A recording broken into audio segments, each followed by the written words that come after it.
മാനവീയം വീതിയെ പറ്റി 2 വാക്ക് പറയാമോ? അടിപൊളി. ഇപ്പോൾ വന്നപ്പോൾ ഞാൻ കണ്ണൂരാണ്. അപ്പോൾ ഇവിടെ ഈ ഫെസ്റ്റിക്ക് വേണ്ടി വന്നതാണ്. ഇവിടെ വരുമ്പോൾ 8 മണിയാകുമ്പോൾ പരിപാടി കാണാം. നല്ലൊരു ആംബിയൻസ് ആണ്. എല്ലാവർക്കും വന്നിരിക്കാനൊക്കെ നല്ല സുഖമുള്ള സ്ഥലമാണ്. IFFKയുടെ ഭാഗമായിട്ട് വന്നതാണല്ലേ? അപ്പോൾ ടാഗോർ ഓഡിറ്റോറിയത്തിൽ പോയിട്ടുണ്ടായിരുന്നു?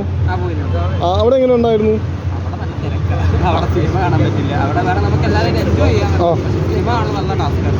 അവിടെ ഈ സെലിബ്രിറ്റീസ് ആരൊക്കെ വന്നിട്ടുണ്ടായിരുന്നു ഇപ്പം നിലവിൽ? ഞാൻ കണ്ടിട്ട് പ്രയാഗ മാർട്ടിൻ, അങ്ങനെ ഒരുപാട് പേര് വന്നിട്ടുണ്ടായിരുന്നു. ഇപ്പോഴത്തെ ഫിലിം ഫെസ്റ്റിവൽ എങ്ങനെയുണ്ട്? അഭിപ്രായം ഒന്ന് പറയാമോ? കുറച്ചുകൂടെ നല്ലതാണ്. അത്യാവശ്യം നല്ല ക്വാളിറ്റി ഫിലിംസ് ഒക്കെ നമുക്ക് കിട്ടിയിട്ടുണ്ടായിരുന്നു. അവിടുത്തെ ബേസിക് സ്ട്രക്ചർ എന്ന് പറഞ്ഞാൽ അവിടെയുള്ള അടിസ്ഥാന സൗകര്യങ്ങളൊക്കെ നന്നായിരുന്നു. അടിസ്ഥാന സൗകര്യം റിസർവേഷൻ്റെ കേസ് കുറച്ച് പ്രശ്നങ്ങളുണ്ടായിരുന്നു. അതായത് നമുക്ക് കയറാനൊക്കെ ഇപ്പം ഇന്നലെ പറയുകയാണെങ്കിൽ മറ്റേ ഓൾ ഇമാജിൻ സ്റ്റേറ്റ് കാണാൻ വേണ്ടി കയറി തന്നില്ല. 2 മണിക്ക് ക്യൂ നിന്നിട്ട് അത് കയറാൻ പറ്റില്ല. 2 മണിക്ക് ക്യൂ നിന്നിട്ട് കയറാൻ പറ്റില്ല. അതും കണ്ണൂരിൽ നിന്ന് വന്നിട്ടല്ലേ?